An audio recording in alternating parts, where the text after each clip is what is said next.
Today I want to share with you how to make a spinach ricotta pie. This can be served as an appetizer, as a side dish, or even as a main meal, which comes in very handy at holiday time if you have guests or family members who don't eat turkey or other type of meat.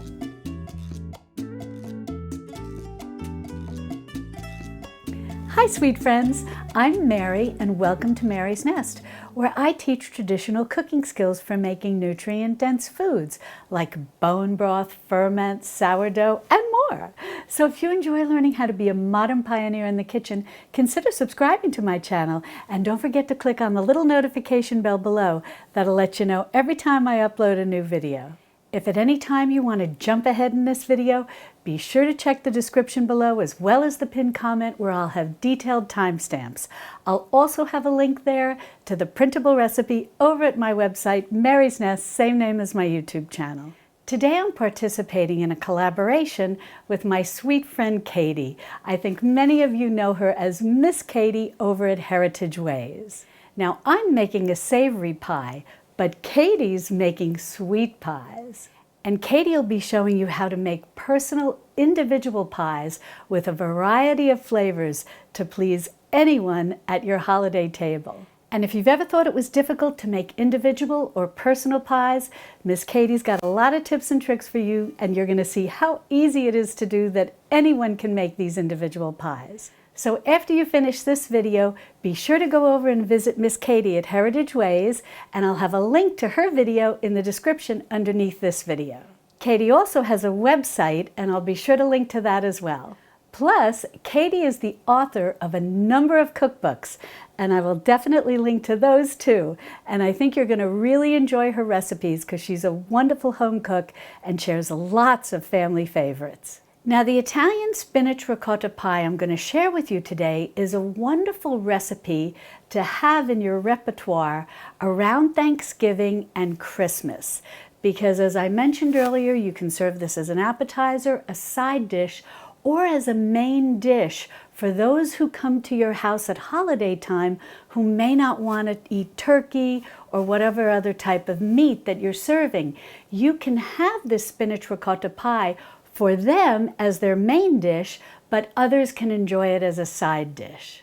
Now, just for a little background, traditionally, this type of pie where you have greens and ricotta mixed together is known as a torta pasqualina.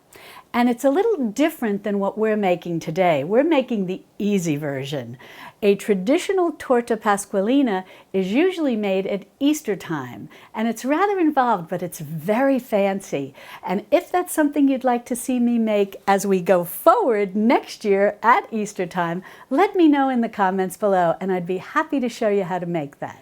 But today we're going to make a quick and easy version that's perfect for Thanksgiving and Christmas and actually any time of year.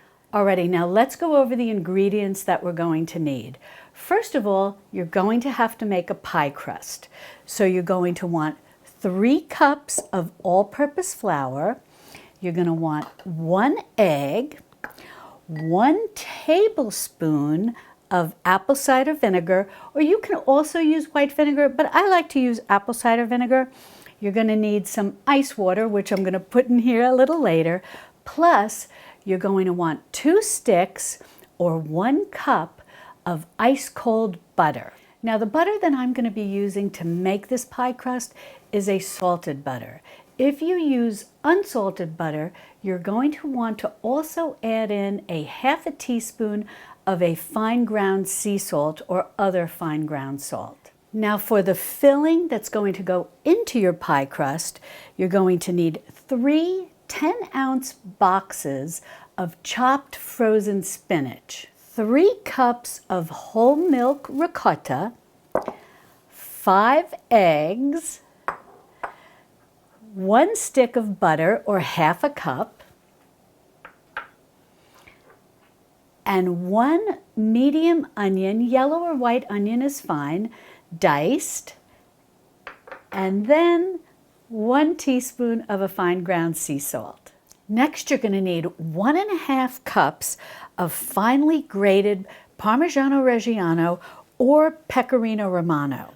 or you can use a combination of both. Pecorino Romano is a sheep's milk cheese. I love it, but it does have a stronger flavor. So if you want to keep this more of a mild flavored dish, you're best going with the Parmigiano Reggiano. And then all I've got here is going to be a little freshly grated pepper. And you can certainly add some red pepper flakes too if you like to add a little spice. Now to bake this spinach ricotta pie, you're going to need a 9 by 13 baking dish. In addition to your baking dish, you're going to want a large mixing bowl, which we're going to mix all of our filling in together. And I know when I've used this bowl in the past, you've asked me where did I get it, and I bought it from the store Lehman's. Their store is actually in Ohio, but they have a wonderful online store which is perfect for somebody like me who's in Texas. Now this video isn't sponsored. I just like this bowl. I also like my baking dish, and one other thing that I'm going to show you that I bought at Lehman's. The nice thing about this bowl too is that it comes in various sizes, as does the baking dish. It comes in 2 sizes, a square as well as a rectangle. But what I really like about these products is that they're made in the USA. I also have this muffin tin from Lehman's that is also made in the USA. And Katie's going to be showing you how to use it to make individual pies. And you can also make this spinach ricotta pie as individual pies. And I'll definitely have those instructions in the printable recipe. And I want to share with you that the folks at Lehman's were so nice to provide me with a discount coupon code for my viewers for 15% off. And I'll be sure to have all of that information in the description and in the pinned comment underneath this video. Now I'm going to be using my food processor to make the dough, but you can certainly do this by hand. Just use your large bowl and cut the butter into the flour with a pastry cutter or with 2 knives or 2 forks. Now we're going to be making enough dough to fit our 9 by 13 pan. So first I'm going to go ahead and put my flour into the bowl of my food processor. And the colder you keep everything, the better whenever you're making pie dough. So you can even put your flour in the freezer. Now I'm going to go ahead and just put in my butter. And I've just been keeping this nice and cold in the freezer. Now I'm going to pulse the flour and the butter together until it just looks like a nice crumbly mixture. After a few pulses, the cold butter will be distributed in little pieces in the flour, and that's exactly what you're looking for, just kind of a little crumbly mixture. Now we're going to add an egg yolk here, and the reason you may like to add an egg yolk when making pie dough is because the egg yolk makes the dough very easy to work with, but it'll still be light and flaky, and especially if you're new to making pie crust, the egg yolk can be your best friend. But don't worry, we're not going to discard the egg white. We're going to use that a little later. I'm just going to strain out that egg white, and I'm going to go ahead and put my egg yolk in here, and then I'm going to set my egg white aside. I'm just going to go ahead and give this egg yolk a little bit of a whisk before I add it into the dough.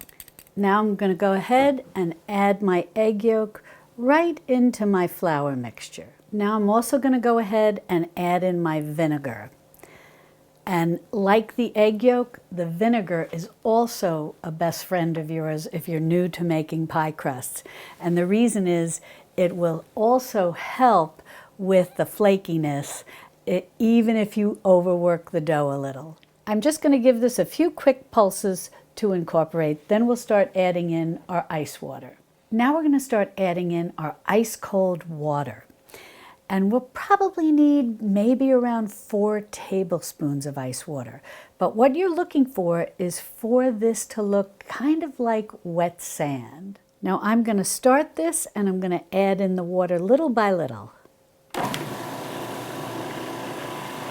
Now I stopped this after adding in 4 tablespoons of water and I checked it. It was still a little dry. So I added in a 5th tablespoon of ice water, and now it's come together perfectly. And how you're going to test this is you're just going to squeeze this between your fingers, and if you have a piece that stays together, then you're all set. It's perfect. Now we're just going to take our pie dough and we're going to dump it onto some plastic wrap. Now all you have to do is just gather up your plastic wrap, and we're going to just mold this the best we can into a disc.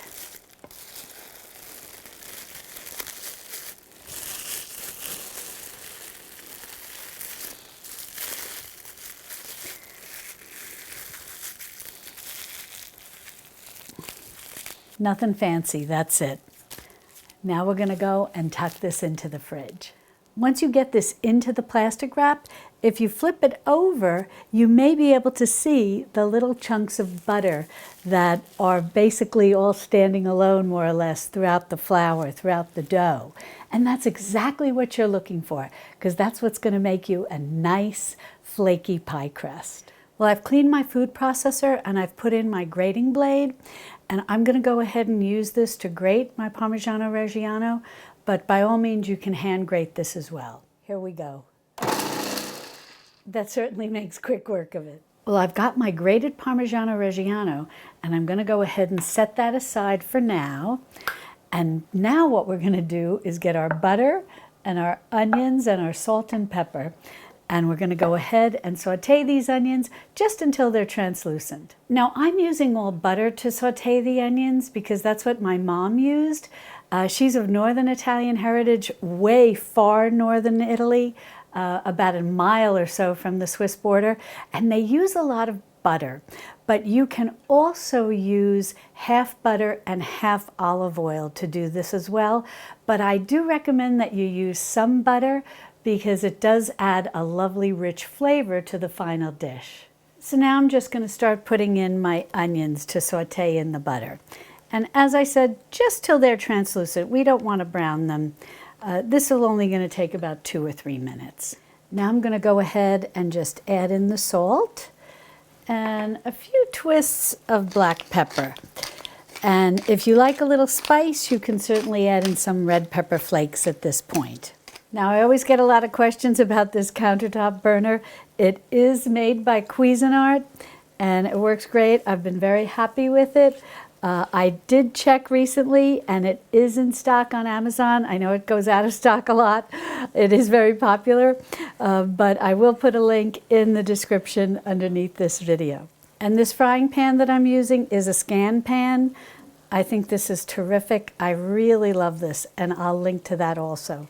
Now for the frozen spinach, you want to make sure that you've squeezed out as much liquid as possible from it. You want it to be quite dry.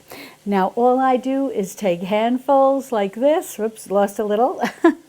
All I do is take handfuls like this, and I just squeeze it and squeeze it and squeeze it over the sink until I can't squeeze out any more liquid. Well, these onions have sauteed up beautifully. They look great. Now I'm going to go ahead and add in the spinach. Now, because we squeezed all of that water or moisture out of the spinach, it immediately absorbed all of the butter in the frying pan. So it's really going to be very tasty.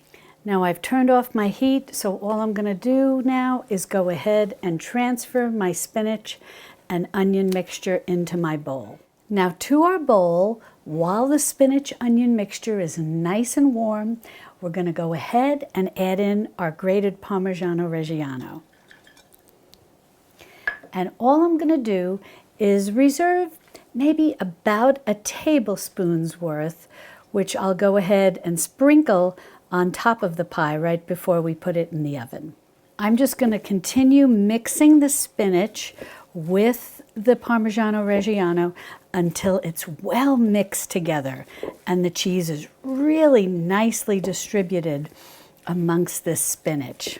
Now I'm going to go ahead and add in my ricotta cheese. Now I've got my ricotta cheese in the bowl, and I'm going to go ahead and crack these 5 eggs, give them a little whisk, and we're going to add that to the bowl before we mix everything up together. I just like to go ahead and crack these eggs individually in a little bowl, just in case we got one that might have been off, but so far so good. Everything looks great. I'm just going to whisk these together a little bit, and then I'm going to go ahead and pour these right in with our ricotta cheese and spinach mixture. Now I'm just going to mix everything together until it's fully incorporated. Once you have this nicely mixed, you're going to go ahead and set this aside, and we're going to get ready to roll out our pie crust. Now, to roll out our chilled dough, one of the easiest ways to do this is on a light dish towel that you've very well dusted with flour. Now, I'm just using one of my flour sack towels. You've seen me use these whenever I strain my bone broth, but any dish towel will do, as long as it's just a plain thin cotton one, and one that doesn't release any like fuzz like a terry one, because you don't want that getting on your pie crust. Then you just want your rolling pin, and you want to well flour that as well. Now, I want to share one other thing with you. I showed you how to add an egg yolk that can help when making pie crust, especially for beginners, to make the pie crust easy to work with. I also shared with you to add a little bit of vinegar. That also helps ensure a flaky pie crust in the event that you overwork it. But another trick, which we didn't do today because we made an all butter pie crust, you can also replace some of the butter with lard. And if you do that, it's best to use what's known as leaf lard. The leaf fat is from around the kidney of the pig versus the back fat of the pig. And when it's rendered into leaf lard, it has no aroma. It has no, porky or bacony aroma to it, and it's prized by pastry chefs. Now, if you are able to get some leaf lard and you want to learn how to render it, I have that recipe here on YouTube, as well as over on my website and in my new book, The Modern Pioneer Cookbook. Now I've got a little flour on top of my dough here, and I've put some flour on my rolling pin, and I'm just going to roll this out into something slightly larger than 9 by 13. And you can use a ruler to measure that, a food safe ruler, or you can simply just turn your baking dish upside down and use that as your measurement as well. And you just want to go a little bigger because we are going to be coming up the sides. Periodically, as you're rolling this out, you can put a little flour on top. You can also just flip this over, but I think you're going to really love using a cloth to roll out your pastry dough, to roll out your pie dough. It really works beautifully well for pastry dough too. It doesn't stick, and it just makes the job so easy. If at any time when you're rolling out your dough, if by chance you get a little crack on the end, don't worry about it. Just mush it together with your fingertips. Now you'll notice as you're rolling out your pie dough, you're going to see the little bits of butter that are still very much intact in your dough. And that's perfect, because that's what's going to help us have a nice flaky pie crust. Now I'm just using my baking dish to get an idea on how much more I need to roll, just a little bit more. Now I've got my pie dough rolled out quite nicely, so I'm just going to go ahead and roll this over my baking dish, and we'll get that fitted in and get ready to fill it. Now you can just go around and crimp this a little bit just to get it to fit.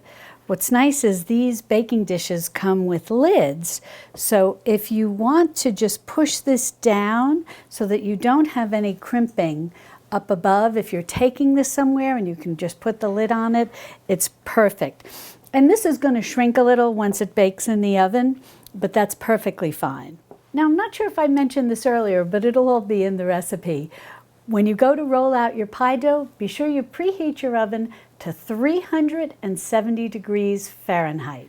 Now, our mixture of spinach and cheese has cooled off nicely, because you don't want to put a hot mixture into our cold pie crust.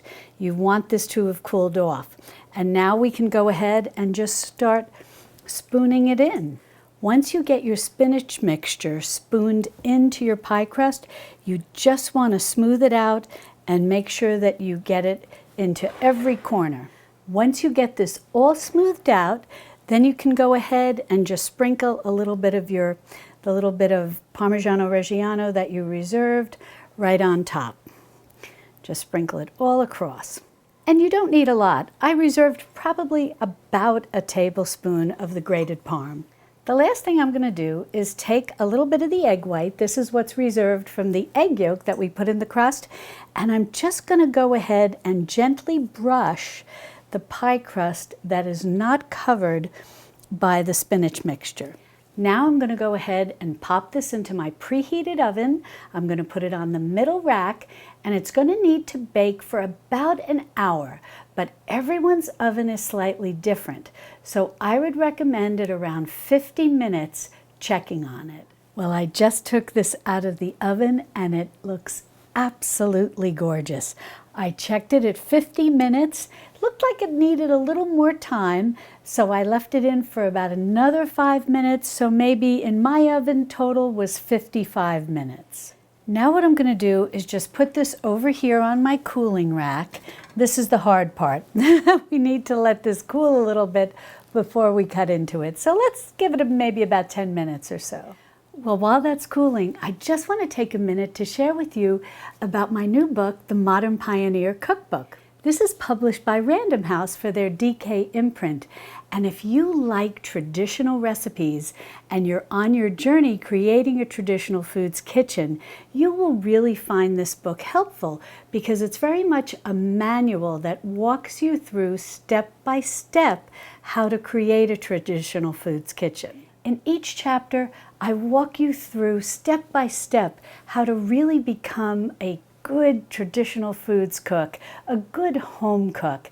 I start with things that are very easy. For example, in the home baker section, I start you with quick breads, and then it's not until later that we move on to sourdough. In the first chapter, I talk about how to equip the traditional foods kitchen, and you probably have some of these things already on hand. Plus, I walk you through how to stock a traditional foods pantry, what I like to call the Four Corners Pantry. In the other chapters, I walk you through how to make bone broths, a whole host of bone broths, how to render fats, as well as how to make homemade dairy, from stovetop cheeses to cultured dairy. I have a chapter on pickling and fermenting, as well as what I mentioned earlier, the home baker, where we start very easy and then gradually work up to sourdough. I have a chapter on soaking and sprouting grain and how to bake with sprouted flour. And additional chapters include condiments and flavor boosters, how to make traditional superfoods, another chapter on what I call good bug beverages, how to make probiotic-rich beverages. Then we go through preserving as well as home canning. And in addition to home canning, I also show you how to dry foods, many of which that don't require a dehydrator.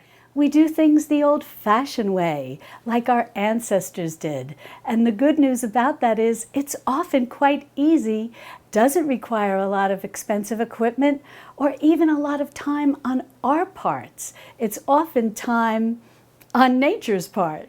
And then no cookbook would be complete without some sweets and treats, where I show you how to bake with whole grains and whole sweeteners to help you get away from always using white sugar and white flour. Then I pull everything together that you learned on this journey to creating your traditional foods kitchen, and I share with you how to make traditional comfort food meals. So if you're on your traditional foods journey, I hope you'll consider putting this on your Christmas list or maybe giving it to someone as a Christmas gift, because the more we teach, the more we preserve these wonderful traditional ways of cooking. This holiday season, give the gift of stories and recipes with my new book, The Modern Pioneer Cookbook, available everywhere books are sold. Well, this has cooled nicely and I'm ready to slice it. Now, what I like to do is go right down the middle. Then, if you want to serve this as an appetizer, which it's really perfect for because this is great served at room temperature, then you can just cut whatever size, kind of long rectangles that you want. If you want to serve it as a side dish, again, you can just cut it down the middle and then divide it, maybe with 3 more cuts or 4, depending on how large or small you want them to be. And the same would go for serving it as a main dish, really just cutting a slice as small or as large as you would like. Alrighty, well, let's go in. I'm just going to eyeball this. I can't wait to show you this crust. It's so flaky. I'm very excited. I'll bring you in, once we get this out of the baking dish, I'll bring you in for a close-up so you can see this crust. Well, I can't wait to break off some of this crust and bring you in close to see that. This looks glorious. Alrighty, let's give this a taste and see how it is.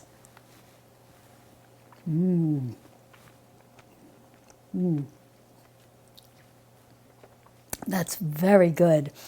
Now, let's break, look at this, see? I want to show you.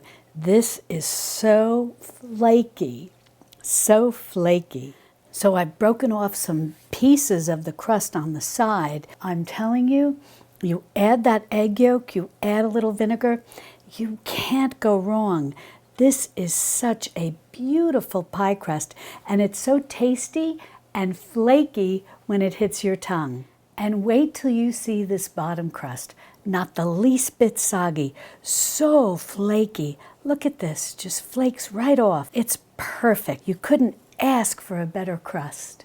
Now that you've learned how to make this savory spinach ricotta pie, be sure to head on over and visit with Miss Katie over at Heritage Ways and learn how to make individual sweet pies. And I'll see you over there in Miss Katie's kitchen. Love and God bless.